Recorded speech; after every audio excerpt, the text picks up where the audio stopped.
My son, Ethan, stood across from me, his eyes glinting with greed as he demanded I hand over my life's work, my savings, everything I had built. I shook my head, thinking the confrontation was over. A week later, however, he sent me an invitation to a family gathering under the guise of reconciliation. I arrived to find a group of lawyers waiting, documents neatly arranged on the mahogany dining table. They slid a freshly printed will toward me, their expressions expectant. I just smiled. "Funny," I said. "I brought a guest too." The faces around me went pale as the door creaked open. That moment of shock. This was their gravest mistake. Before we go further, please subscribe to the channel and leave a comment telling us where you're listening in from. The dining room smelled faintly of damp wood and stale coffee. Framed family portraits lined the walls, catching the dim glow of the chandelier overhead. Ethan paced like a predator, his polished shoes clicking sharply against the oak floor. His wife, Clara, sat opposite me, her perfectly manicured fingers drumming the table, a rhythm sharp enough to make me flinch. The old wall clock ticked with deliberate force, slicing the tension between Ethan's outbursts. "You're sitting on my future, Dad." Ethan's voice cracked. His face was red, veins visible on his temples. "You think you can hoard everything forever?" I gripped the edge of my glass.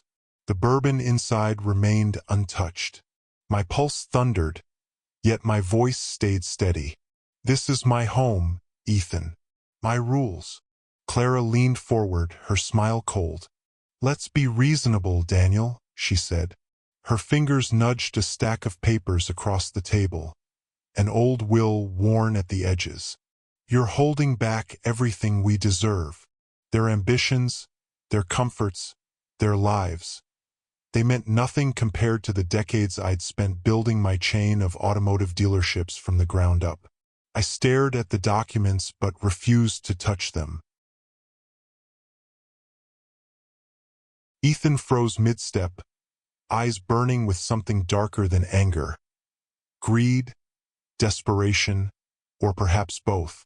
"You always made me live in your shadow," he spat. "All those loans, the investments you threw at me, they're nothing compared to what you're hoarding." Loans. The word stabbed. I'd funded his failing ventures, his cars, his extravagant vacations, believing it was out of love. I've been wrong. The clock ticked on, relentless. A photo of my late wife, Eleanor, observed the room, her frozen smile a haunting reminder. I wondered what she would have said now. "Enough," I said sharply, rising to my feet. My chair scraped the floor. "Get out. Both of you." Ethan froze, mouth half open. Clara's smile vanished, her eyes narrowed. She snatched the papers, gripping them like a weapon. "This isn't over, Daniel," she said, voice icy. Ethan stormed to the door, brushing against a framed photo, which tilted precariously. The door slammed behind them, echoing like a gunshot. I sank into my chair. Rain tapped against the windows, steady and relentless. The will lay on the table, silent and mocking. My fingers brushed the paper but stopped. My chest tightened. Shock, perhaps anger or resolve. I stood and walked to my study. The key in my pocket was cold. Whatever came next, I would be ready. The study smelled of leather and old books, a refuge from the storm outside. I sat at my desk, lamplight spilling over letters and photographs. The clock ticked, grounding me in the moments I wished I could forget. My hands trembled as I opened a drawer, revealing a stack of letters tied with a faded ribbon. Eleanor's handwriting, loops of grace staring up at me. One letter, years old, caught my eye. "You are strong, Daniel, but remember to live for yourself." I clenched the paper, guilt twisting in my chest. I'd lived for her, for Ethan, for everyone but me. And look where it had gotten me. My mind wandered to Ethan's first car, a sleek silver convertible I had bought after he dropped out of college. He had grinned, calling me his hero. Later, I'd funded his failing startups, each collapse harder than the last. Eleanor had warned me, her voice soft in the hospital bed. He needs to stand on his own, Daniel. I had ignored her advice. The clock ticked louder, forcing clarity. I dug deeper into the drawer. A contract surfaced, edges yellowed. A loan I had extended to Ethan 3 years prior. 6 figures unpaid. He had called it an investment. It had been a lifeline. The numbers stared back, a testament to my blindness. I leaned back, the chair creaking. A photo of Eleanor rested on the desk. She had died holding my hand, whispering about protecting our family. I had failed her. Enough. I picked up my phone and dialed Marcus, a longtime friend who had seen me through worse. He answered after 2 rings, cautious. Daniel, everything okay? I need your advice, I said. It's serious. Name the time and place. No hesitation? He asked. Tomorrow. Crimson Steakhouse. Noon. I hung up, the letter from Eleanor in my pocket. A quiet rebuke, a tether to my resolve. The rain showed no sign of letting up as I stepped outside, slipping into my car. The engine roared to life, and I drove into the storm, the road ahead uncertain, but my mind clear. Downtown Chicago was a river of rain, the streets reflecting neon lights. I parked outside the steakhouse, fingers brushing Eleanor's letter. Inside, the scent of grilled meat and coffee enveloped me. Marcus sat at a corner table, gray hair catching the light. He waved, concern in his eyes. Rough night? He asked. Rough life, I replied, coat dripping. Ethan and Clara came by yesterday. They want everything now. Marcus's eyes narrowed. They've got nerve. What did you do? I told them to leave, I said. Bitter coffee burned my throat. But they're not done. I can feel it. The restaurant hummed around us. A man in a dark coat near the bar caught my eye briefly, then disappeared. Marcus leaned forward, voice low. They might contest the will, he warned. Ethan's impulsive, but Clara, she's sharp. Dangerous. I know, I said. That's why I need to move fast. Protect the assets first. Get a lawyer. Someone to bury them in paperwork, Marcus said. I pulled out a notebook, jotting down his advice. Each stroke a step toward control. The door creaked again. Another customer. The man in the dark coat glanced up, then away. My pulse quickened. You're not just fighting for money, Marcus said softer. They underestimated you, Daniel. Prove them wrong. I will, I said, dialing my lawyer. It's Daniel Rains. I need an appointment tomorrow. The receptionist promised to call back. The rain still poured outside. I stood, shadow stretching across bookshelves, and prepared for the next move. The weight of the fight ahead pressed against me, but for the first time, I felt ready. The next morning, rain had given way to a pale sun. I parked a block from Ethan and Clara's townhouse in Oak Ridge, the street lined with trimmed hedges and white picket fences hiding the cracks beneath. Their cherry-red convertible gleamed in the drive, a trophy of borrowed confidence. My phone buzzed, Marcus checking in, but I ignored it, eyes locked on their front door. It didn't take long. Ethan burst out, phone pressed to his ear. Ty Askew, face slick with sweat. I'll pay. Just give me time. His voice carried across the street, desperate. Clara followed, heels clicking against concrete, voice sharp as shattered glass. You fool! You said this was handled. Inside, a glass shattered.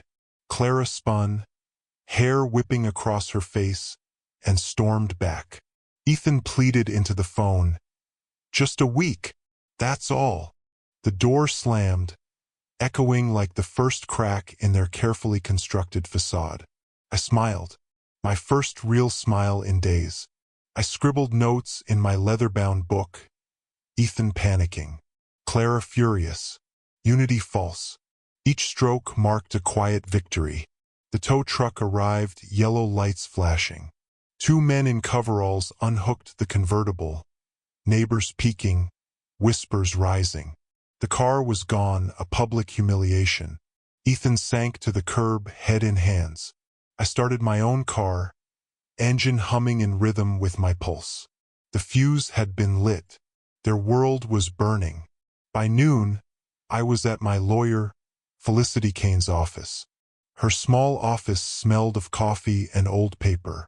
Felicity leaned over her desk, glasses perched low, a stack of documents between us. "They're unraveling," she said, voice calm but sharp. "Ethan's creditors are circling. Clara's grip is weakening." "I see it myself," I said. "He's a mess. She's worse."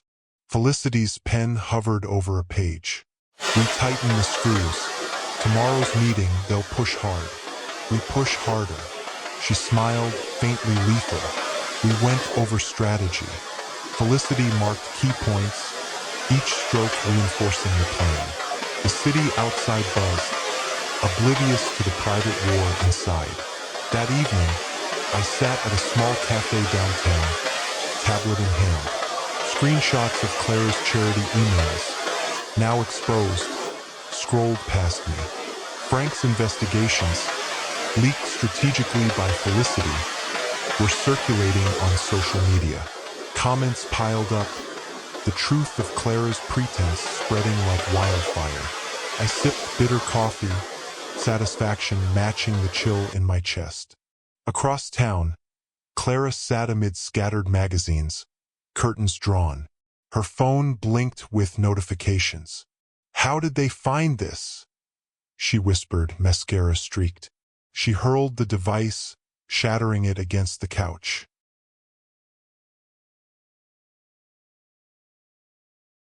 Ethan slouched beside her, voice flat. "What's the point? This is your fault," Clara screamed, dialing her lawyer with venom. I didn't need to see it, the posts told the story. The avalanche had begun.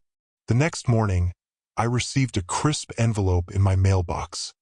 A formal invitation from Ethan, requesting a reconciliation meeting. Tomorrow, 7 p.m., our townhouse. I set the letter on the counter, the word reconcile ringing hollow. I poured a whiskey, letting the amber liquid settle my nerves. Tonight I prepared. Tomorrow I would finish this. At the law firm's conference room, polished with gleaming, I faced Ethan's legal team. A wiry man with a smug smirk dropped papers onto the table. "Mr. Rains," he said, oily confidence in his voice. "Your son questions your capacity to manage the estate. Mistakes happen with age." I clenched my jaw. My mind sharper than his finances, I said calmly. His smirk faltered. He rattled accusations. Mismanagement, neglect, and deceit. Lies spun to steal what I had built. The door opened again. Felicity Kane, poised and fierce, entered. "Gentlemen," she said, her voice cold. She slid a document across the table. "Your claims are as thin as this paper. Mr. Rain's accounts are impeccable. Care to explain this?" She tapped a spreadsheet. The man's confidence crumbled. We lingered in the hall after, Felicity noting, "They're desperate. We'll crush them." I allowed a half smile, thinking how justice could taste so sweet. Days passed with calculated moves. Anonymous tips, financial audits, and public exposure eroded Ethan and Clara's control. Felicity's documents revealed hidden debts, falsified claims, and greed laid bare. I watched the dominoes fall from the safety of my study, Eleanor's photo smiling softly from the shelf. Then came the final meeting. I entered the firm's conference room with the documents under my arm. Ethan and Clara arrived, smug yet strained. A crisp new will-awaited signature. Mr. Rains, the lead lawyer began smoothly. This will ensure your family's future. Sign it and it's done. I smiled faintly, pen in hand. Funny, I said. I brought a guest. The door creaked open. A man in a gray suit entered, briefcase in hand. Agent Lucas Ward, FBI, he announced, voice cutting through the tension. We have evidence of document forgery involving Ethan and Clara Rains. He dropped a stack of papers onto the table. Signatures forged, contracts altered, the evidence meticulous. Clara gasped, face blanching. Ethan leaned back, wide-eyed. This is a mistake, he stammered. The lawyers scrambled, confidence crumbling. Agent Ward's gaze was unrelenting. Felonies, he stated. You will answer for them. I stood, folder in hand, nodding to Ward. Thank you, Agent. Ethan lunged, voice desperate. Dad, please, give me a chance. Clara clutched the table, silent, eyes wide.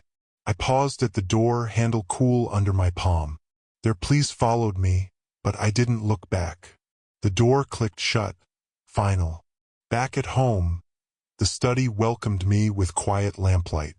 On the desk lay documents transferring most of my estate to children's charities, signed that morning under Felicity's guidance.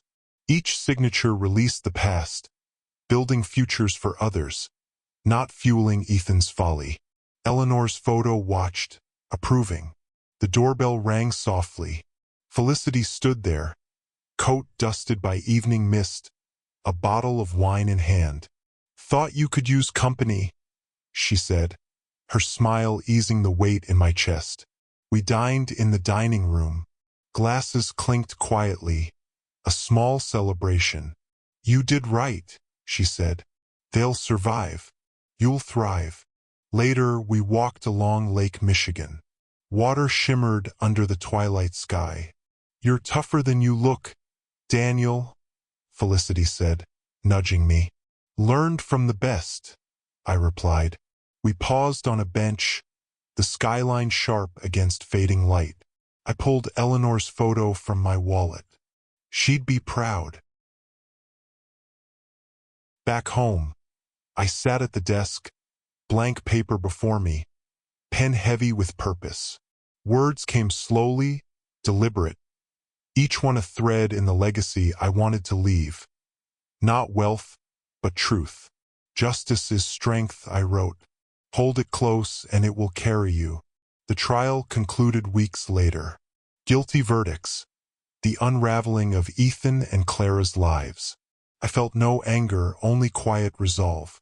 Their ruin, meticulously built brick by brick, was complete. The night sky stretched above, stars pricking the darkness.